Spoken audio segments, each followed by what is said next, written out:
Did you ever think you'd be like managing a harvest? No. Fuck. Actually, yeah, probably. Right. Just because you know how it goes. Yeah. It's like. Is it harder than construction or easier? I mean, this part for me is probably easier because I'm not really like, you know, Charlie has what he needs out there. I'm more or less just helping them push people around because probably I have the most experience doing that, right? Like taking 100 people and saying 20 need to go over here, 20 need to go over here, and then recognizing when there's people sitting there with hands in their pockets or when there's not enough people and shuffling them around, getting Right. them from one job to the next. That's probably where like I'm the most help right now. Yeah. Well, it's good to have like an outside lens come in because Charlie and those guys get hyper focused on whatever they're doing, and then they start missing shit like guys standing around, right? Right. Yeah. And then you can come in and see guys standing around and redirect traffic a little bit. I've been watching guys stand around for 20 years now. That's right. No, you get used to it, you know? Yeah, absolutely. Um, You want to introduce yourself, who you are, where you're from, what you do? my name's Trever Johnson. I'm originally from Michigan here in Manistee. All my family's from Manistee. My mom actually remarried another guy from Manistee and moved to Albany, California when I was about 4 years old. So I grew up, went to school, all through grade school and high school in Albany, California. And spent my summers, Christmases, you know, with my family and my dad in Michigan. And currently am in Michigan, moved back here about last October after being in California for 20-something years. That's interesting. It's almost like identical story to my family in Chicago, right? Right. We moved to California when I was 5, same summers, Christmases in the Midwest, and then wound up out here with you now, so. And it's cool because, you know, we had that city life growing up, and then you got Yeah. to come over here and do like kind of the normal people stuff. Yeah, absolutely. It's been awesome being in northern Michigan. You tried to get me to come here for like 20 years before this. And Everyone. yeah, before that, I never made it, but business obviously is a good motivator to get somebody going, right? Definitely. That's cool. So how did you get into cannabis? So, you know, I've been in the construction trades basically, you know, since I started working 13, 14 years old, you know, helping my next door neighbor was a contractor, and I would help him in the summers, you know, picking up garbage. When I was in high school, I started doing, you know, working construction full time in the summer and when I could, you know, when school was in, out of high school, straight into construction. So I really, you know, hadn't did anything other than construction. I had another guy that actually we grew up with in Albany that was in the cannabis industry. And he called me one day and said, hey, I've got this dispensary in San Francisco I need built out. And it was like he had a permit in hand and kind of gave me an offer I couldn't refuse to go do the job. I did that job, and which led into another project in Oakland, California, which was a distribution, a grow, and a processor that I ended up taking some ownership in. So that's kind of what got me in the game was construction. Yeah. I think that's like an interesting point because I think there are people who want to get into business, whether it be the cannabis business or another business, but maybe they don't have the capital. There's an opportunity if you have skills where you can build sweat equity, right? If you can come into a partnership with a set of skills, like for you, being a contractor, somebody who knows how to build these things, you can save that partnership a ton of money by coming in and doing the work at cost. Yep. And so minimizing that initial capital expenditure up front and you earn your equity, right? And that's kind of rolled you into some significantly bigger stuff. Right. Yeah, exactly. That's kind of how it's all, how it began, how it still works, you know? Right. So. Absolutely. So if you're out there and you want to get in business, look for opportunities, you know what I mean? Where can you insert yourself? Where can you apply your skill set? Just because you don't maybe have a bunch of money doesn't mean that you can't get into business somewhere. I think people, you know, on both sides don't value sweat equity enough. You know, Right. The businesses don't value the sweat equity, and the people don't want to work for sweat equity. Yeah. And it's like, you know, it's money at the end of the day. If it gets you your foot in the door, why not? Absolutely. I mean, that's how I earned my equity in my construction company in California. I was coming out of rehab. I didn't have a dime to my name. There was a small painting company that wanted to grow. I had a skill set, sales and marketing and construction. And, you know, I helped them build that company, and that's how I earned my equity there too. So Right. it's good stuff. How does it feel to be back in your hometown, you know, like working in the cannabis industry? You know, it's kind of a weird question, right? Like I love being here. I love, you know, in California, let's say I drive 4 hours a day. That was 4 hours a day that I spent away from home or away from my kids. Whereas here, that's 4 hours extra a day I have around my family. So that type of stuff has changed a lot. We went from living in a cul-de-sac in the city to having 40 acres and a farm. So the things that my kids are being exposed to right now, even my dog's changed. You know, Right. he's like Yeah. a whole new dog. Yeah. He went from being in a concrete backyard to running on 40 acres. Like, yeah, so that's all been good, you know, but being in construction and trades in California, like you need something that's right there. I don't care what it is, Yep. right? Like we had a hell of a time getting a generator in Michigan, like a generator. Yeah. In California, I go get a generator that day. You Right. know, I'm going to find one. If I get on Right. Craigslist, I get on Marketplace, I take a run to a couple of shops, like you got a generator, you know? Amazon Prime here is a 2 to 3 day delivery, you know? Right. California, you order something, it might show up the same day. Absolutely. So there's, you know, there's differences. Yeah, you know, I know my wife misses Dutch Bros and Starbucks, but Yep, mine too. no, man, as a kid, I loved the city. I used to come here and think it was like slow motion and kind of old fashioned, and it was like I couldn't get enough of the city. Now that I'm a little older, I really like this kind of laid back lifestyle and the things that it has to offer. And every time I go back to California, I like it less. Yeah, I totally feel that. I couldn't have came here when I was like in my early 20s. It wouldn't have worked, but Yeah, there's not enough going on. yeah, now for where I'm at in my life, I'm like a hermit, you know, it's perfect. So Right. I dig it. Yeah, that's interesting. You and I have an interesting history, right? Like, Yeah. I've worked for you, you've worked for me, we've worked together. You know, now we have a partnership. We do real estate deals together. Yeah. It's been an interesting 15 years. Right. Yeah, Yeah. definitely. I think, let's see, I moved back to California in 99. So it was around year 2000 probably. I met you. You were on the wrestling team in high school, I believe. Yeah. Yep. And obviously you and Tyson were close, and me and Jason were close, and they were brothers, and their house was the spot. So It was. I watched you go through high school and off to college and back. And then, yeah, we've, you know, grown our relationship Yeah. always with a kind of a business and friendship relationship. Right. It's been fun. Yeah, and that's pretty rare. A lot of times when people go into business with their friends, it doesn't work out. And I think that one of the things that makes our partnership work well is that we have different skill sets. And so there's no, you know, if you have two people that are type A personalities, both like sales driven, they both want to do the same thing, right? Right. Like you and I have different skill sets that are complementary. It makes for a good partnership. Right. Yeah. And I remember that being our conversation the first time we went into business together. We're like, hey, look, I'm good at this. You're good at this. Like, Right. if we stick in our own lanes, we can, you know, kill it. So Yeah, it's absolutely. worked great. Yeah, and I know you have too, but I've had partnerships where, you know, I had a partner who was a very similar mentality to me, boy. and, you know, it's like button heads the whole time, and then it doesn't work out, so. Yeah. I've definitely been there Right. through many a business. Yeah, you've been in a lot of businesses. What other businesses have you had? So construction's kind of like what's always carried me through, but I Right. just have an entrepreneurial spirit, you know, and I like doing different things. You do. I owned a tattoo shop at one point in time. I wasn't a tattoo artist, but again, a friend of mine that, you know, didn't have really the ability to open his own shop, but had some serious skills. And so we opened a shop together. I think we did that for 7 or 8 years. Yep. It was, you know, good, bad, and ugly, all, you know, it was a little bit of everything. That was. I owned a gym for a while.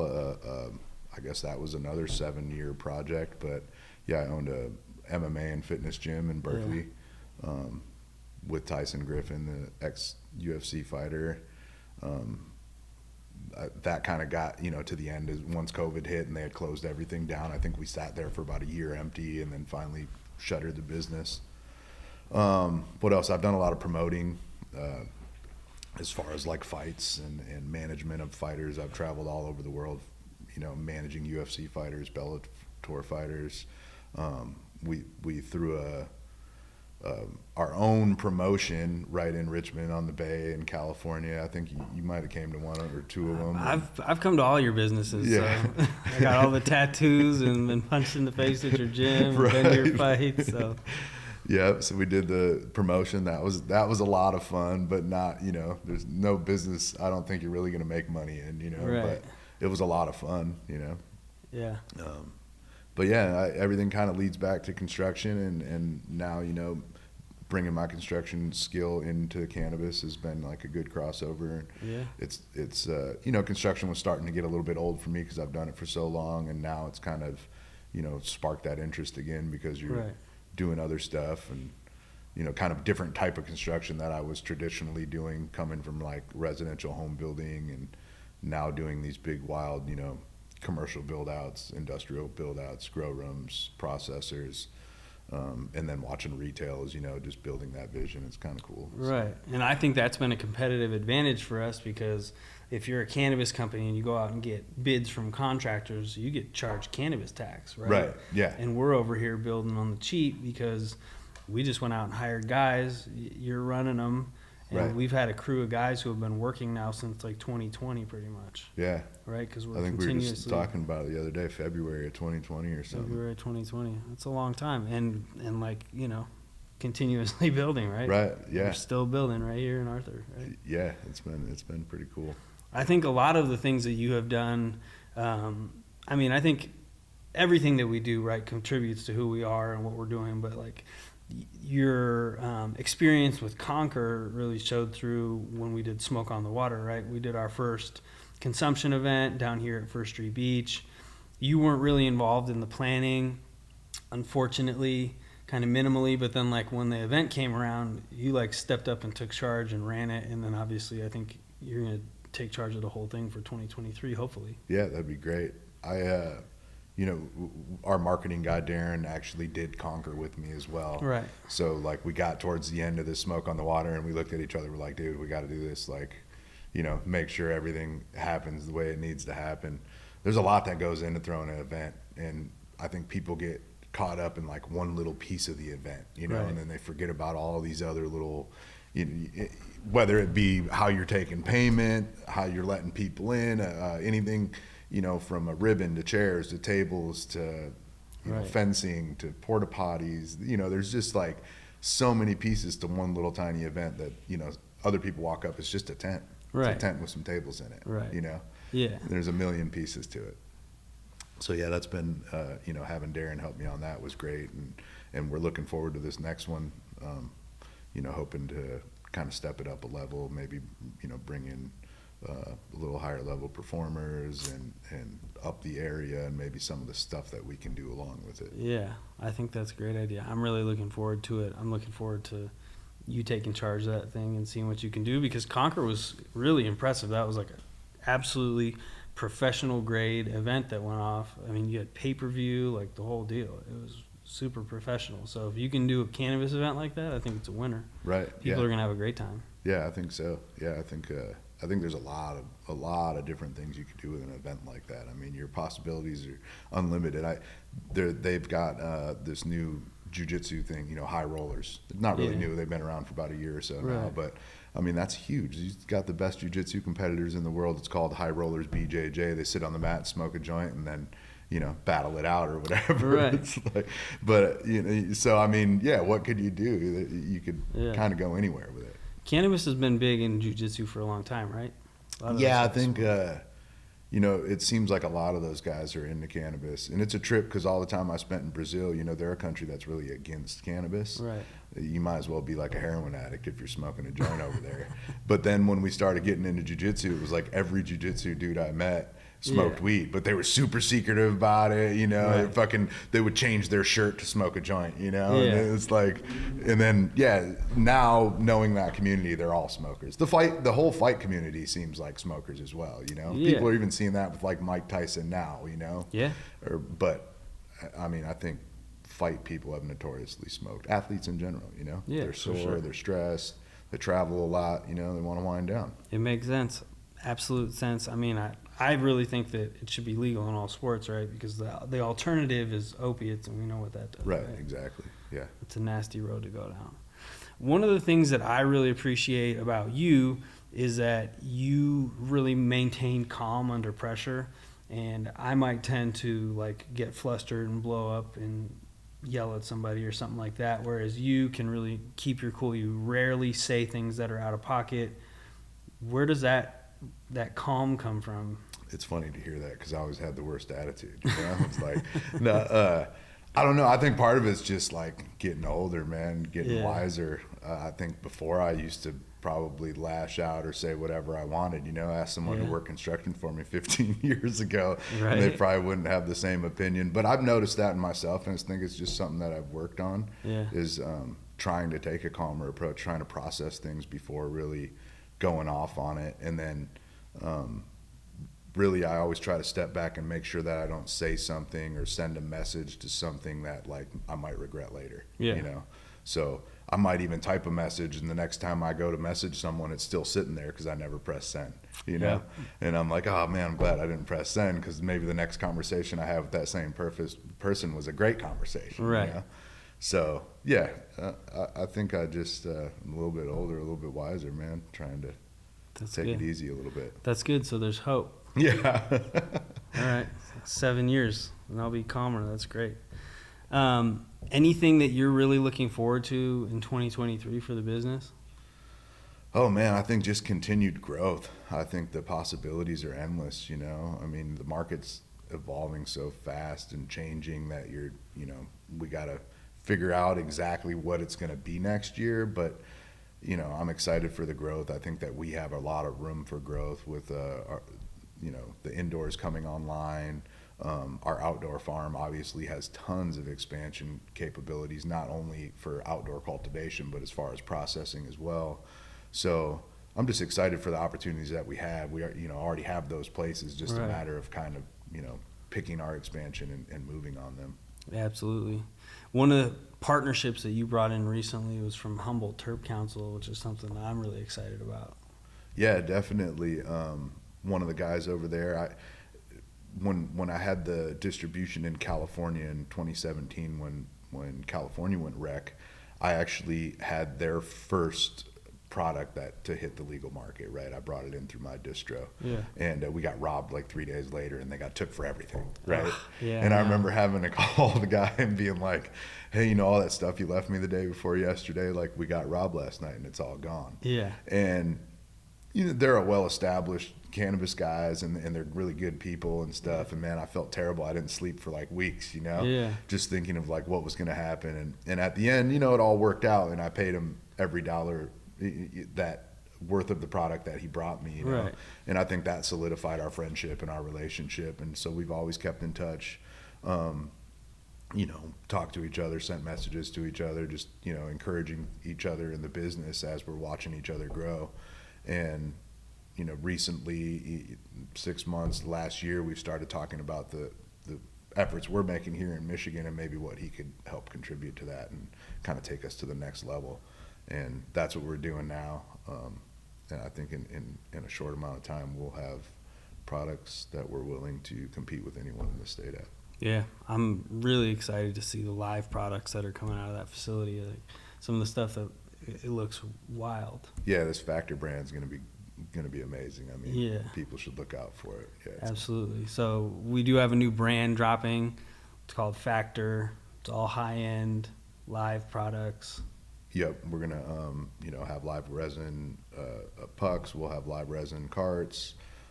Just basically everything high-end live resin, live rosin is what we're sticking to on that line. But we've got a lot of fire right now that's going into packaging. So yeah, it's awesome. I can't wait for that. Yeah, over in Oakland, that was the first place that outside of that dispensary that I built, and it was a manufacturing, distribution, and cultivation facility.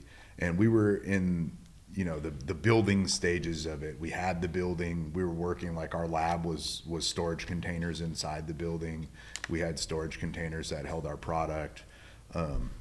Storage containers are legal safes, by technical law or rule or whatever.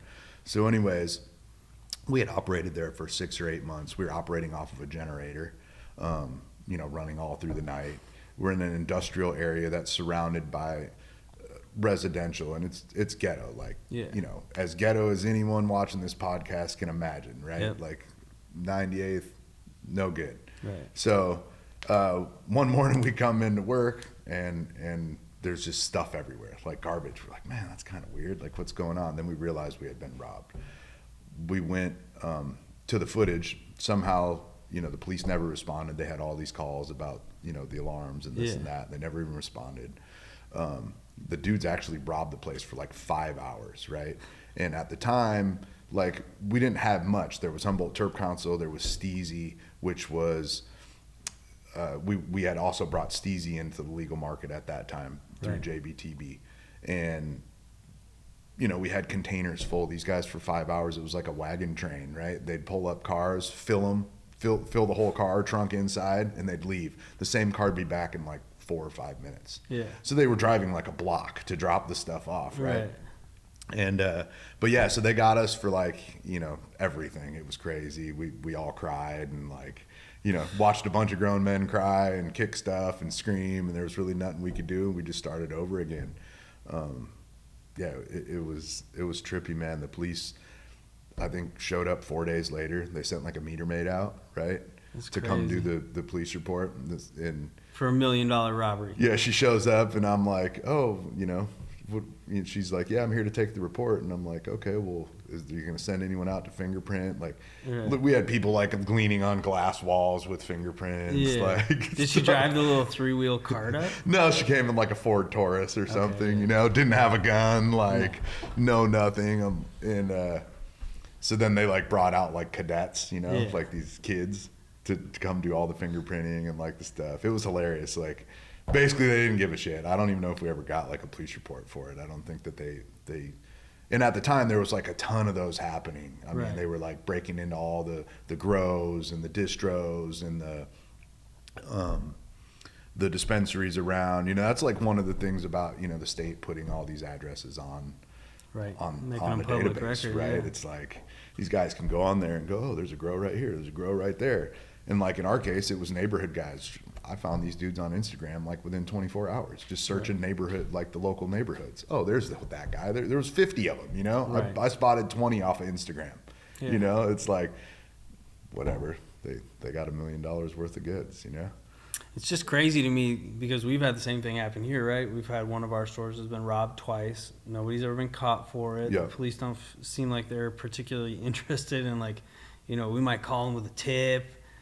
They don't follow up on it. It's like the police don't care. Our industry has been like legitimized in the eyes of the state. We've spent millions of dollars building it out, and we get no protection from the police, which is pretty crazy to me. Oh yeah, you figured like Oakland. I mean, they were one of the first people in. How many grows in different places is there? And they have a 9% city tax. Right. I mean, they're raking in the dough, hundreds of millions of dollars. Yeah. And they sent a meter maid out to do a police report 4 days after it happened. Yeah, that's crazy to me. Yeah, it was nuts. It was a wild experience for sure. Yeah. But I mean, at the end, it all what doesn't kill you makes you stronger. Right. Did you guys get insurance for that at least? Yeah, I think we, didn't quite cover the loss, but we did get an insurance check. Yes. Right. Yeah. And then insurance stopped covering stuff like that. Right? So then once you got the insurance check, then the insurance drops you. You know. Absolutely. I think in cannabis, there's limited insurance companies. Right. So they probably don't want the reputation of not paying you, but then, once they pay you, they don't want to do business with you anymore. Yeah, absolutely. Yeah. Kind of understandable. Yeah, I get it. In a way, I mean. It happens in construction too, right? You have a huge claim, and then all of a sudden it's hard to get insurance after that. Right, exactly. So part of the game. I think probably some of the huge differences is the licensing aspect. So in California, they set up the licensing like you got a cultivation, you got manufacturing. Manufacturing is literally manufacturing, right? It's distribution is separate. In Michigan, they've got manufacturing, which encompasses distribution and manufacturing, however, not the transport of the distribution.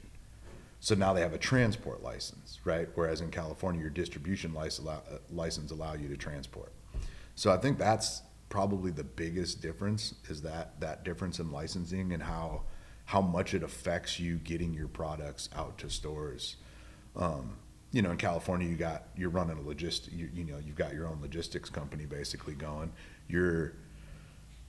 You get an order in today, the order gets packed, it goes in line to get sent out. You got your own trucks and vans that are taking places out. It gets out, you know, hopefully within 24 hours, right? In California or in Michigan, you got to get the order, pick it, pack it, then wait for transport to pick it up. Well, places like us, we're in northern Michigan, transport doesn't even come here every day. You can't call them the day before and say, hey, come get it. So you're not getting a 24-hour window. You know, we kind of work with our transport companies like, hey, Tuesday and Friday is our delivery day or something, and they come to us on those days. Well, then we've ran into issues where like it's too much of a load for one van. So they come out and they're like, oh, well, we didn't know, you know, well, the manifest says there's fucking 250 totes, you know, like one Sprinter van's not getting it done. It takes 30 of them or 40 of them, you know? So it's like, now that stuff drags out, the cost gets heavy. So I think that that's a big difference between Michigan and California. And my preference is how California does it in that sense, right? If we could run our own deliveries and logistics, it'd make our company a lot better. And I think it's one more thing that we would stand out at. Yeah, absolutely. So you've got that second wave of people that have, you know, way overpaid to be in the market. And now the third wave is the MSOs, right?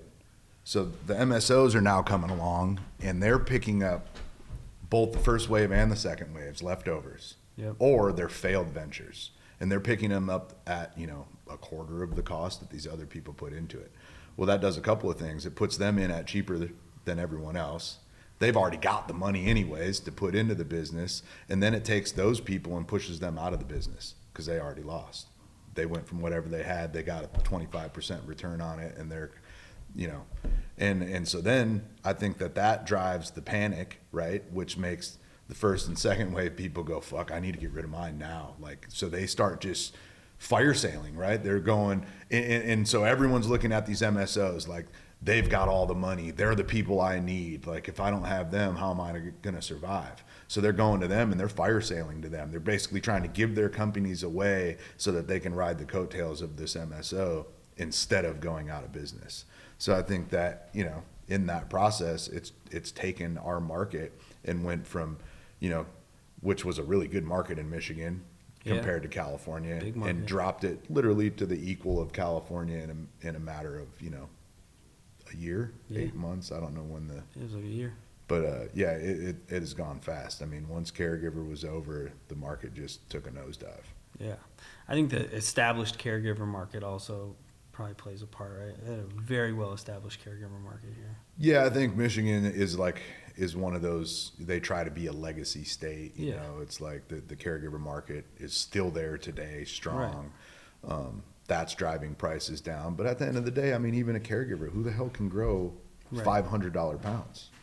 $800 pounds? Like, you can't. You know, I know a bunch of caregivers that are sitting with their places with no lights on right now. You know, like. It's not the real caregivers, right? Yeah, absolutely. You know, that kind of raises another interesting question, which is like, as new states come online, do you jump in and join the rush, the sprint to get licenses, or do you sit back and watch, let people fail, and then come in and scoop up assets on the cheap after people have failed, and then try in that next wave? I mean, I think that could go either way. So if you can go in and get a license organically, like go into a city and apply and get it, that's going to be the lowest amount of cost and the least amount of work. I think that's always the first way to go. And then, of course, if you have the money and you have the capital to come in and swallow people up at the end, then yeah, you're foolish not to, right? I mean, we're watching like the big companies come in Michigan right now. I use Steezy a lot as an example. Like, they had distillate pods in Michigan since, you know, the market went legal. That's all that they've had. Now they've got their 40s line. You know, I bet you in a short amount of time they're going to have their whole entire line in Michigan. They just opened a store in Ferndale. Now they got a store in Kalamazoo. I heard they've got another one opening in another week or two. So they're coming in now, they've kind of established their brand with one little thing, and then they'll just come in and just, you know, explode. Yeah. Well, they've got the money to do that, you know. Right. There's obvious success behind it. Absolutely. Yeah. I mean, there's also like, I think that we've seen the first mover advantage is huge, right? If you're the first person to open in a town, yeah, you establish yourself. It is always harder to come in 6 months or a year later because you're fighting an uphill battle. You're trying to capture business from established players, right? Yeah, and that goes back to the legacy market to me, right? Right. Like, you had a weed man.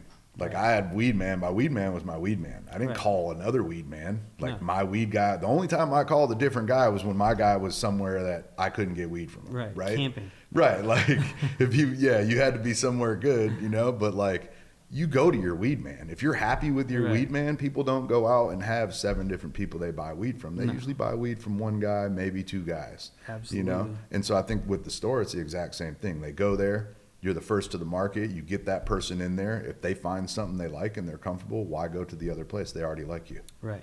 They don't need to go try that out. They might even go in there just to see it one time. They're still going to come back to you because they're already loyal to you. Right. You're their drug dealer. Absolutely. Yeah, I think we had the same weed man growing up too. So. Right. Yeah. loyal to the end. Yeah, I mean, it's interesting as we look to expand our retail, right? And we're going into, you know, cities downstate, bigger markets, places that have established shops already, and deciding whether, you know, we want to open up under our brand, or do we want to partner with a bigger brand to have maybe make more of a splash when we come in. So there's a lot of interesting questions like that to ask as you. Yeah, it's always a hard decision, right? Like, obviously, when in partnerships, you lose percentage. Right. But some of these partnerships, you know, might triple, quadruple your revenue, you know? Yep, so then absolutely. If you're making 4 times the revenue and you give up 50%, you're still in a win column, you know? It's like, yeah, so you got to look at each one of those as a different situation, and kind of, I think for us, we've made a really good impact in the smaller communities, right? With kind of our style and how we get in with the communities and do our stuff. And maybe some of the big cities are the places that are better to have these big brands with impactful names. Yeah. I think one thing that we have done really well, I think a lot of people talk about being involved in the community. I don't see a lot of people actually being involved in the community, but especially like here in Manistee, we've really dove in. Obviously, we both live here now. We're raising families here. Right. Contributing wherever we can, sponsoring a lot of stuff, always involved. Yeah, whenever you go to like the meetings, you know, when we're battling for licenses, like every person's at the meeting talking about what they're going to do for that town. Right. But no one ever does anything. No. It's I mean, even the places that opened up, like, you know, some of them didn't do any work to the place, or, you know, they're just opening up a store real quick to make some money. Yeah. It's yeah, so I think we've done really good, like you said, just getting involved and supporting the local community, and I think that it helps us, you know. I think that we're always considered like the locals. Right. You know? You remember when we were going to come here that we originally were just going to open up the farm and one shop? Yeah, we didn't want to do anything crazy. We're not going to do anything crazy. We're not going to work super hard. Like, let's not try to blow up super big. We'll just open up. We can just make enough money right here. Yeah, we'll just open a small farm and one store, and that'll be it. We'll be good. Right. And then something changed at some point. Yeah. Yeah. But that's that entrepreneurial spirit we were talking about, man. Neither of us are satisfied. No. You're looking at one thing, and it's always bigger, you know. There's a better way to do it, a bigger way to do it. Absolutely. I don't think it ever stops, right? Like, no, I don't know how it does. I love this shit, you know. What the fuck else am I gonna do? Yeah, the goal is to like get rich and retire, and then it's like I think about what would I do in my retirement. Yeah. Like build houses, you know, it's like for fun. Build apartment buildings, drive tractors, start other businesses. Yeah, pretty much. That's, I mean, that's the way I see it. Write a book. Right. Yeah. Who knows? Well, cool, man. I really appreciate you coming out. It's been a pleasure chatting. Can't wait. Always. We got a lot in store for the people, you know. Yeah. So 2023 is going to be hot. Looking forward to the future. The market looks ugly, but we're doing some cool things. We have some, I think we've planned really well for what's to come, made some cool cuts. Yep. got a pretty good strategy, I think. So Yeah, I think we're in a position to make it through this and come out shining. absolutely, me too. Good stuff. All right, man.